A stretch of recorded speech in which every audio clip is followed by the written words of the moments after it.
Nando V Movies assembled YouTubers to review and or analyze one excellent scene from the X-Men movies. Since this is my first English video, be gentle, please. Growing up, I was fed with X-Men content on my Super Nintendo, watched simultaneously both animated series of the time in different channels, and every year on afternoon sessions, Global would broadcast one of the weirdest X-Men movies of all, Generation X. The direct-to-video movie was also a pilot for a TV series, but instead they chose to make 2000's X-Men we all know and love.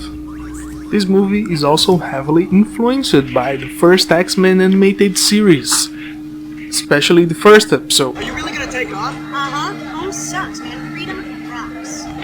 With Jubilee learning about her powers in an arcade and then running from Sentinels, or in this case, thrown to jail.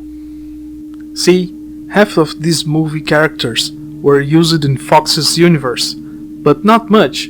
They were more like luxury support characters, especially Jubilee, for most films. So, in my personal chronology, in my head canon, this is the first X-Men movie. See, in comics, we are all the time reading one group totally unaware to what's happening to another group, like X-Men 2 could happen in parallel to Generation X or Deadpool. They also use the same Heavenly Castle for the X-Mansion. The professors here are Emma Frost and Banshee from the First Class, remember? And the group of students has great representation value, with Latino Angelo, M, a Muslim character, and African American Mondo, nothing like a token character from feature releases. 3 non-white interesting characters who were never used again on screen. I really like this movie, and I know it has problems. There's too many crane shots. Whatever is that, and training room is just boring. But I'm not taking on the bad parts, not today. Today I'm gonna focus on amusement park scene. The kids are gone to have fun on a trip together to the amusement park. There we see M using her powers of super strength to win prizes and impress people. The generic Cyclops, Reflex, and Buff are having some private moments on the car.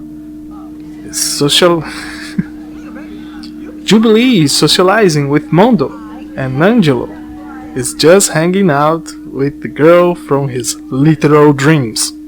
It's part of a villain arc.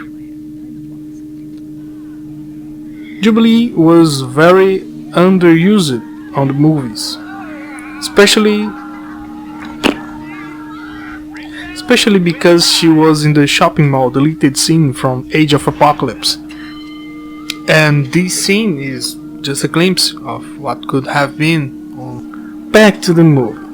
Reflex, yes, the generic Cyclops, starts to develop his powers to a new level while kissing, like Hogue on 2000's X-Men, and starts to see through clothing for the first time. He runs to tell his buddy Mondo, but right behind him was Jubilee and Buff hearing everything, and she felt bad about what happened. See, Buff's mutation is only covered by her clothes, and she's very insecure about her mutant appearance, classic X-Men drama. Meanwhile, our protagonist, Latino stretch guy, found some 50s greasers jocks, so Mondo notices what is happening and absorbs a rock to protect his friend, and they all start a fist fight. Watching these kids get in trouble and the only ones were framed to justice is my one excellent scene.